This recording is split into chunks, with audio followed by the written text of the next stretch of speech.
Hey guys, আসসালামু আলাইকুম, welcome to my another new blog. তো গাইস, আজকে সকাল সকাল বের হলাম। সকাল সকাল মানে কি, এখন বাজে দুপুর এই 4:53, এটাই আমাদের জন্য এখন সকাল। আর আমরা যাচ্ছি এখন টঙ্গে।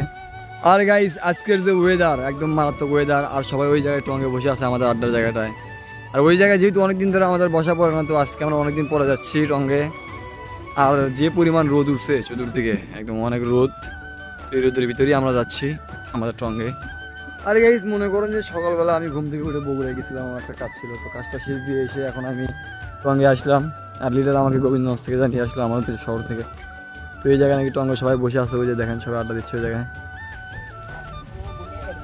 আমাদের এই জায়গাটার পরিবেশটা তো অন্যরকম। চতুর্দিকে দেখেন কিরকম রোদ, এইদিকে রোদ, চেয়ে পাশে রোদ, চেয়ে পাশে রোদ, চতুর্দিকে রোদ। আর আমাদের যে জায়গাটা একদম মনে করেন যে বাতাস আর হচ্ছে অন্যরকম সৌন্দর্য, মনে করেন যে আমাদের এই আড্ডার জায়গাটা আর কি।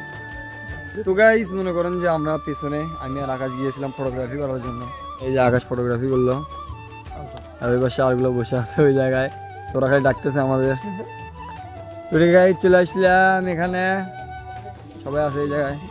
আর মনে করেন যে ফটোগ্রাফি করে চলে আসলাম এই পাশে।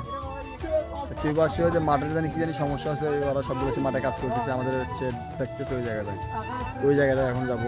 গাইস, মাঠ থেকে যাচ্ছি বাসার দিকে কাপড় চেঞ্জ করার জন্য। তো কাপড় চেঞ্জ করে আমি এখন যাচ্ছি মাঠের দিকে, কারণ মাঠে অনেক কাজ বাকি ছিল। তো সবাই চলে যাচ্ছে মাঠে, তো আমিও চলে আসলাম মাঠে আসলাম আমরা এখন কাজ করার জন্য। আর এই জায়গাটায় মূলত মনে করেন যে একটা শর্ট পিচ লিগ ছাড়া হবে শীতের ভিতর, নাইট ম্যাচ। তো আমাদের এই জন্য মাঠটা আমরা এখন একদম পরিপূর্ণভাবে একদম ঠিক করে নিচ্ছি পুরো মাঠটা। আর এইদিকে মাঠে এসে কাজ করার আগে আমি আগে ভিডিও করে নিচ্ছি। গাইস, সকাল সকাল ইয়ামিন দেখি হচ্ছে মাঠে হচ্ছে বালু ছিটাচ্ছে ক্রিজে।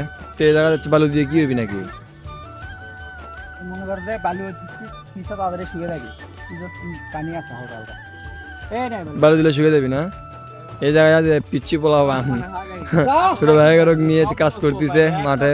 এদিকে সবাই মিলে আমরা পিচের কাজ করতেছিলাম, পিচটা সমান করতেছিলাম সবাই। আর সরুদের সাথে আমিও হাত লাগাচ্ছিলাম পিচের কাজে। তো সবাই মিলে কাজ করলে কাজটা একটু তাড়াতাড়ি হয়। গাইস, মনে করেন যে পিচের উপর দিয়ে অনেকেই না বুঝে মনে করেন যে রিক্সা নিয়ে যায়, মোটরসাইকেল নিয়ে যায়। তো আমরা পিচের সাইড দিয়ে দিচ্ছিলাম যাতে কেউ পিচের উপর দিয়ে গাড়ি ঘোড়া না নিয়ে যেতে পারে। তারপর কাজ শেষ দিয়ে আমরা সবাই যাচ্ছিলাম বাসার দিকে। তো আজকের ব্লগটা এই পর্যন্তই গাইস। তো ভিডিওটা ভালো লাগলে অবশ্যই লাইক, কমেন্ট, শেয়ার করবা। আর চ্যানেলটা ফলো ও সাবস্ক্রাইবও করবা। ধন্যবাদ।